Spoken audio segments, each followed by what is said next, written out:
All right, guys, what's going on? Welcome back to the Everything College Football Podcast. Today, me and Nick here with a 2023 preview and prediction for the Oregon Ducks. One of his coaching staff, Dan Lanning's back for his second year. 10-3, pretty strong debut season in Eugene. Spent 4 years previously with Georgia. Offensive coordinator, Junior Adams, Will Stein, the latter's first season. Past 3 seasons with UTSA. Nice young talent there. Chris Hampton and Tosh Lapoy will anchor the defensive coordinator roles. The latter here, and Lapoy spent 5 years, a couple of seasons back with Nick Saban, so he has plenty of experience in this type of system.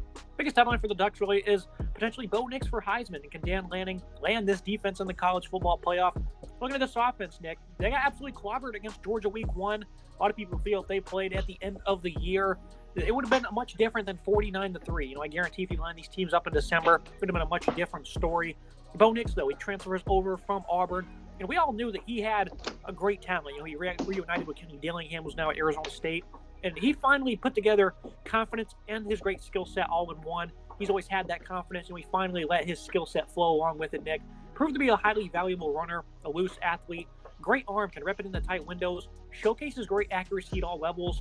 Nice touch this past season. He has a quick release also. Bo Nix was a do-it-all superstar this year for Oregon. What were your thoughts on his performance? 29 touchdowns through the air, another 14 on the ground. His legs were evidently missing at the end of the year when he was really banged up, especially in that Utah game. He was incredibly valuable for this football team.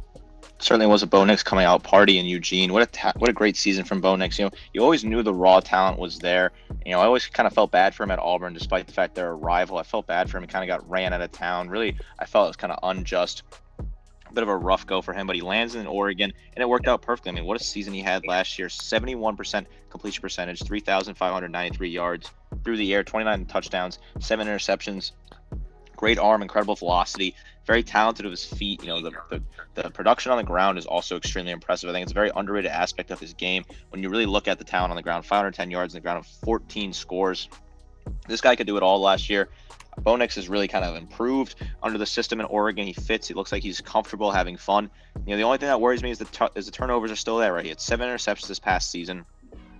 Same numbers he had. He had 7 in 2020. He had 6 in 2019, right? He's got to find a way to cut down those turnovers. I think it's improving, certainly, but 7 is still a number a little too high for him. I really want to see him continue to cut that number down. Nix, overall, very impressive. Certainly is involved in the Heisman race. I think he's a very talented quarterback. Looked really good in the Oregon uniform, and he's got one more year here to really just put on a show and potentially raise a draft stock, get involved in the NFL draft conversation late in the cycle. Very talented player here, and it's really working out in Oregon. How the offense performed over the last 3 games when he was not really healthy and able to run the ball was just not very good. He had only 10 rushing attempts over the final 3, had a negative 2 yards rushing. He was just not healthy one bit. Late in the season, which really was not good for this football team that should have been better running the football. Bucky Irving was another impact transfer that they had from Minnesota, a finesse runner who's good at creating space. Nice zone runner who has great vision and patience. Plenty of tread left on the tires, only average about 12 carries per game. The offense could certainly benefit by a bigger workload from him. Not sure if that's just kind of what they wanted to go with, since they have a nice rotation that features Noah Whittington, who last year showed up from Western Kentucky. He nearly got the same workload, wasn't as efficient, but he's a speed/slashing runner, 5'8", 194. Also possesses good toughness and efforts on his runs. Jordan James and an incoming top 200 recruit Dante Dodell make up this backfield, Nick. This running game really suffered without Nix's legs, and that's concerning. They should be a lot better. They certainly should be better. There's a lot of talent and production here. Bucky Irving is a really good, powerful back. He had 1,058 yards on the ground, 6.8 yards per carry, 5 scores for him. Whittingham, 779 yards on the ground, 5.6 yards per carry, and 5 scores for him. True freshman Jordan James, he was also good in limited touches, 189 yards on the ground, 4.1 yards per carry, and 5 scores for him. There is good balance here. I think this is a good unit, but I think we need to see more of this running back unit. They really should be able to produce better on the ground. I think the system should allow for that. They really should not have to rely on Bo Nix for all the yard pickup. I want to see this number rise. When you look at it on paper, 215 per game is a lot, but when you consider how much of that is coming from Bo Nix, you really need to see some more production out of these guys. I think Irving's got to have a good season here. He needs to have a breakout season. He needs to really kind of dominate on the ground and really use that speed that he can. It's not just the 510 yards he had or the 5.7 yards per carry. It's just the threat of his legs that really opened things up, because they really, again, suffered over the last 3 games. And they had 300-plus yards 3 different times last year, one of those being against Washington, who absolutely tore up that Huskies defense. So I definitely like to see some more production out of them when Nix is hobbled up. if he is this upcoming season. He's not, but I definitely like to see a bit of a lesser workload from the quarterback. Under the receiving core, this is still a very fresh unit that's one of the nation's best, I'd say. Troy Franklin, 6'3", 178, technically sound pass catcher who can win with height or take the top off of defense with his speed. Chris Hudson needs to work on his focus. He had plenty of drops, especially in crucial moments last year. A shifty, dynamic after-the-catch player who occupies the slot. Trayshawn Holden, he arrives from Alabama, 6'3", 214. He played out wide a good bit, never really emerged as a good producer, but a strong talent nonetheless. And then Tez Johnson, he's actually the adopted brother of Bo Nix, 5'10", 150. He was a great player for the Detroit Trojans this past season, good after the catch. He's going to find some time in the slot. So interesting to see who wins that battle, him or Holden. Oregon has the weapons, though, Nick, to go frequently 4 or 5 wide. Also added a bit more speed in Gary Bryant from USC, fourth leading pass catcher, and tight end Terrence Ferguson's also on his way back. Plenty of options here. I think Bo Nix is certainly going to be on the Heisman radar of who he has at his disposal. This is a good unit here. Troy Franklin, leading pass catcher, returning 891 yards, receiving this past season, 14.6 yards per catch, and 9 scores for him. Hudson as well, good player, 472 yards this season, 10.7 yards per catch. Terrence Ferguson at tight end, 391 yards this season, 12.2 yards per catch, and 5 scores for him. I think they bring in a lot of pieces here. Trayshawn Holden coming over from Alabama didn't quite work out for him in Tuscaloosa, but he's a very talented piece. Tez Johnson at Troy looks great on film. The size a little concerning, but other than that, he's great on film, good in the slot. This is a good unit. I have little question marks here. I think I need to see just a little bit of production out of Holden and Johnson at this level, but overall, it's a solid unit. Looking at offensive line, one of the highest covered transfers in this year's cycle is Johnny Cornelius from Rhode Island. He entered and immediately got like 25 to 30 offers from these high-end Power 5 schools. Oregon wanted him. They got him. A player has good arm length. Solid lower half, allows him to do very well versus speed rushers. Some good initial quickness. He understands angles at the second level. Just a bit of a juice on him right there. Offensive line as a whole, though, they lost 4 starters up front to catch up with the loss of Mario Cristobal and Alex Murabal to coach them up. That's certainly going to be a significant loss down the stretch. This unit moving forward, though, will certainly be something to monitor due to that. Plenty of veterans to go around, though. Stephen Jones really wasn't all that good at right guard in his 5 games. He's been around the program for 5 years now. Marcus Harper was really good at filling in as his replacement, a very strong pass blocker. He's going to man the left guard position this year. Jackson Powers Johnson, he was an elite player. He's likely going to shift to center. Allowed only 2 pressures in his 400 snaps. Great strength for him. And ex-5-star Josh Connerly, he's going to slot in at left tackle. They did add some depth in Nishad Strother, who's a good run blocker from ECU. George Silva from JUCO, he's going to provide some depth. And then Junior Engelou from Texas. He was really good for the Longhorns, 6'6", 320. I'm really happy with this offensive line construction, Nick. They do lose a handful of starters, but there are some leftover guys here from the Cristobal days. They really coach these guys up. They're tough and physical in the trenches. I'm not worried one bit. I think this is a top 10, top 15 offensive line in college football. I'm not worried either. This is a good unit. Powers Johnson at center is a very good player to have. Stephen Jones at right guard. That's a really nice spot. Cornelius at right tackle. Great addition out of the portal. Connerly at left tackle as well. Very talented. This is a very good unit. Of course, in the past, Cristobal always recruited really talented offensive line pieces, and they continue to do so. This is a very, very strong offensive line. I think when you have Jackson Powers Jr. at center, who is just so talented and had such a great season this past year, this is a very good unit overall. That's the biggest thing to watch this upcoming year is just avoid regression up front. I'm going to go ahead and give this unit an A+, Nick. That's, a rare need for us this offseason to give an A+ to a unit, but I think they have it, honestly. I'm happy with the O-line. I think they're deep in the backfield and at wide receiver, and I love who they have at quarterback. When Bo Nix is confident, he's really hard to stop. You look at the game when they hosted Washington and they lost by 3 points. If you remember late in that game, Dan Lanning went for it, I think, on his own 30-yard line. Didn't get it, lost that game. The next week, they ended up beating Utah with a hobbled Bo Nix. And then still with a hobbled Bo Nix, they really struggled to run the ball at Corvallis and Oregon State. And I picked Oregon State to win that game in the preseason, so it wasn't much of a shock. But if Bo Nix doesn't get hurt, Nick, this team's going to the Pac-12 title game. And they were, on the path to reuniting with Georgia in the playoffs. They did lose by 46 to the Bulldogs in week 1, and that is a big asterisk, and it's really hard to defend that one, but I certainly think this is an A+ unit. Things would have been much different if they got the rematch there in the CFP. This is a A+ unit. Certainly so much talent here. Bo Nix, a very good quarterback. You saw him get unleashed when he got to Eugene finally. Good wide receiving core. Question marks about production, but I think this is a good unit. Running back room. Need to see him step up, and this offensive line is one of the nation's best. Now looking at the defensive side of the ball, of course, Dan Lanning, a defensive guru from Georgia. A lot of people say that's kind of a sheltered system, and I definitely agree to an extent. But still, these young minds are going to keep continuing to come and go. much like Brett Venables when he went to Oklahoma. We know how good a coach he is, probably the best defensive mind in college football, but we did expect Oklahoma to struggle, and they are a lot worse than expected. And the same thing can be said about Oregon, 27.4 points per game, 71st in yards per game allowed. They were pretty solid against the run, but they weren't good against the pass. This defense just was not very good, Nick, and I'm not all that concerned. They do return 7 starters. He lost 18 players in the portal. They added 8, 4 of them in the back end. So Lanning's starting to get some of these guys that he likes into his system. They do lose 3 of their top 4 tacklers, but around 65% of their production is back. Biggest problem with this football team is they only had 18 sacks, so it was 115th in the nation. Now, we certainly called this pass rush out in last year's preseason, but they certainly underperformed. Brandon Dorless is back, a versatile defensive lineman, natural feel for pass rushing with good length, control, and quickness. Doesn't have great power. Production's never been evident. 6'3", 290. He could certainly use a boost in that department, but he's a good interior pass rusher. The run defense area for him has been inconsistent, but I think the addition of Jordan Burch is certainly going to help them boost some of those sack numbers. 6'6", 275, ex-5 star coming off his best career season with South Carolina. Has really taken some strides as a pass rusher over the past couple years. He's always been a fair run stopper. I think the return of Popo Amavi, who missed last season at 6'3", 304, is really going to do good things for this run defense. Casey Rogers is back alongside him, a very sound player. Keon Ware-Hudson, a very impressive tackler in the hole. Taki Tamani, he was also a pretty good run defender. So I think they have a fair share of players here, Nick, on this defensive line that be much better against the run. 31st last year wasn't a bad number 1 bit. Mayo Guulangale, his addition off the edge has certainly helped. 5-star that a lot of people wanted. They ended up getting him. I really like this defensive line, but as expected, the pass rush again was awful. They need to play to the level they're capable of.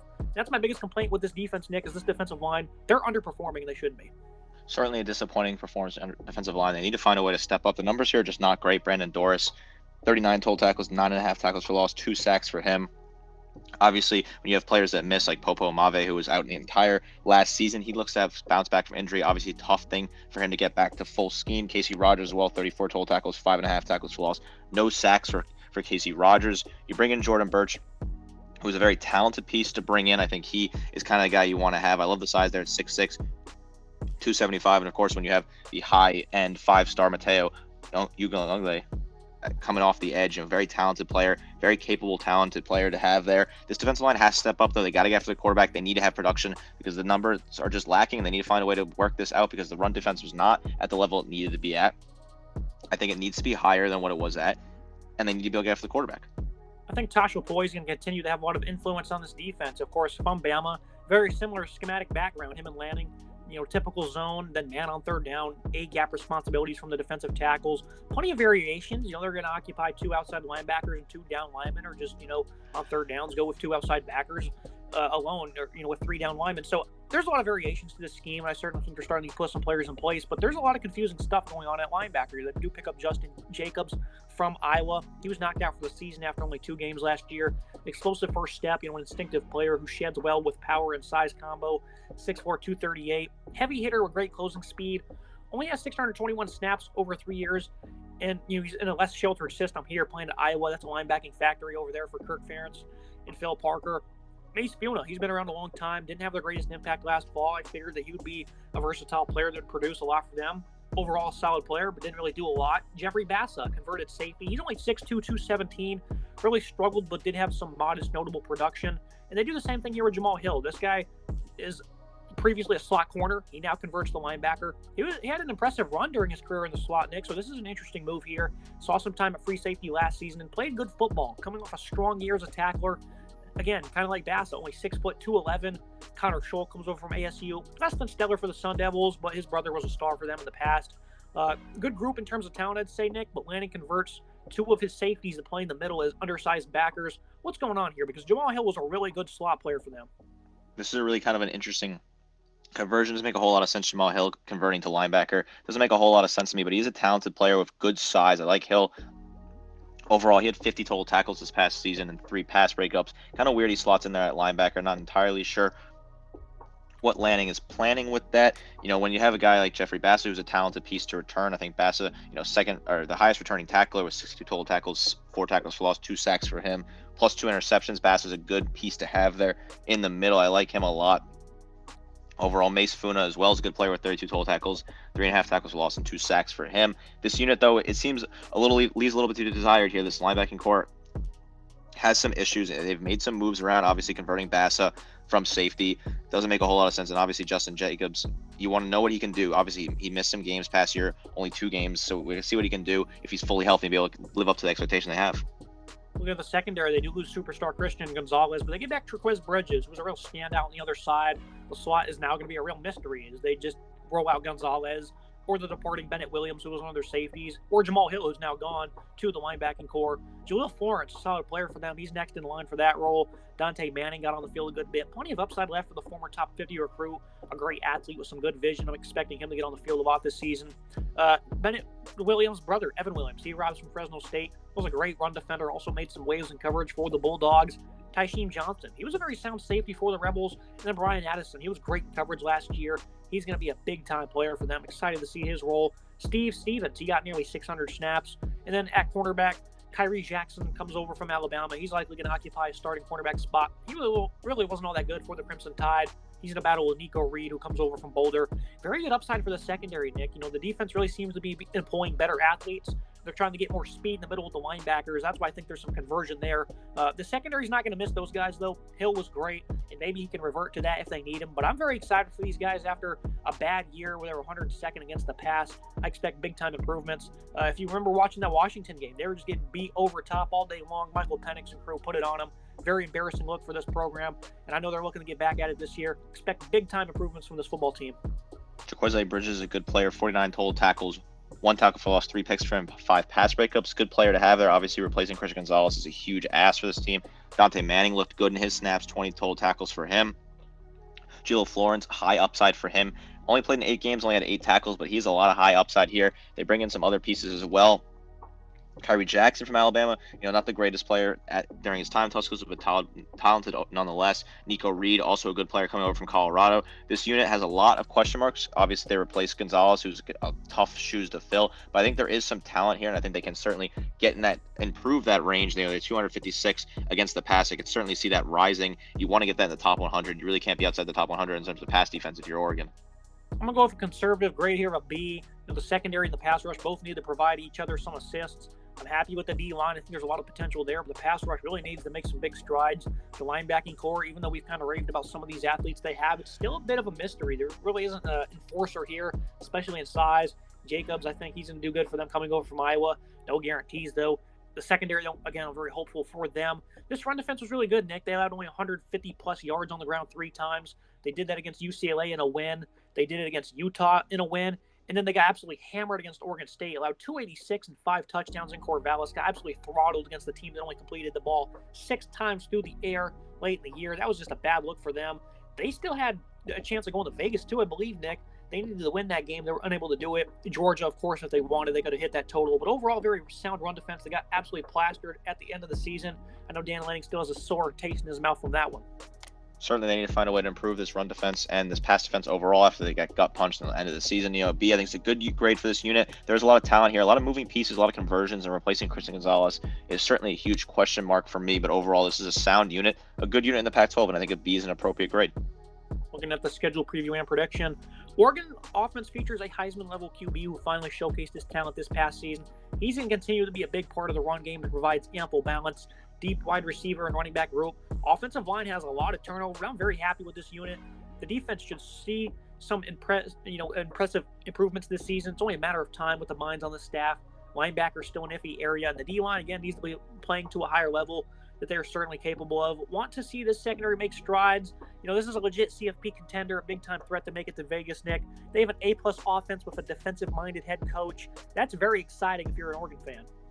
Certainly very interesting to have an A-plus offense, a defensive-minded head coach. I think the defense needs to find a way to step up, which is not something I thought I'd say after year 1 of Dan Lanning. This offense really blew me away this past season. I think they can certainly keep that pace. This schedule, too, is not a bad schedule overall. I think it's a very favorable schedule considering the home and away splits. This team could certainly be in contention for the Pac-12 and should be in contention for the college football playoff. October 14th at Washington, I see a slip up there. The secondary is going to improve, but I don't think enough to slow down those boys. And then November 11th against USC, looking to see an improved defense carry the Trojans to a victory in Eugene. I think you could certainly slip that one way or another. Very interesting year in the Pac-12. You have great offenses. Washington, USC, both A-plus units, Nick. It's going to be a big shootout this year in the Pac-12. They got to avoid beating them, of course. 10-2 for me. I think I do believe I have them missing out on Vegas because with the loss to Washington. What is your prediction for this football team? I think 10-2 is right where it is. I think at Washington, a tough place to play. That's really the toughest game in terms of the road splits. I think there's going to be a lot of shootouts with this team. They're going to be scoring a lot of points. You're going to see a lot of 40-35 victories here. I think the defense is going to struggle to keep up and be track meets pretty much every single week with this team. I think there's no way they beat USC at home. I think USC is going to come up and win that game. Certainly, they could certainly pick off Washington if there's some mistakes by the Huskies offense. They really find themselves caught out of a rhythm. But I think overall, Washington has the nod there. They could potentially lose at Utah as well. That's a tough game on the road. But overall, the schedule non-conference not very tough. Got Colorado at home, Washington State, Oregon State all at home. Very nice home away splits here for me. I think 10-2, potentially a New Year's Six Bowl is certainly possible here. If not a New Year's Six Bowl, one of your high-end bowls closer to Christmas is certainly possible. Certainly going to be the expectation with this team, and certainly what they're going to achieve. This is a great offense, high-flying offense, a lot of points, they're going to put up a ton of yards, close to 500 again, certainly this year. It's can the defense keep up, which is really interesting that we already asked this question when you hired Dan Lanning. You didn't think the defense would kind of be a struggle early on, but can the defense find its way, get its footing, and really keep up with this really talented offense? And I nearly forgot, September 9th at Texas Tech. That's likely going to be a ranked matchup against Joey McGuire's Red Raiders. Very excited for that one. It's going to be a great tone setter for this entire football team, especially on that defense against that air raid. We'll see how they hang. That'd be an immensely disappointing loss, though, Nick, on the road in Lubbock. 10-2 for both of us here. This is a really good football team. Very excited to see Oregon this year. Appreciate you joining me, Nick. Super talented team, a lot of fun in Eugene. This team could certainly be competing for a college football playoff national championship, just like they were in the early 2010s. This is a very good team on paper. Make sure you guys like, comment, subscribe. See you next time.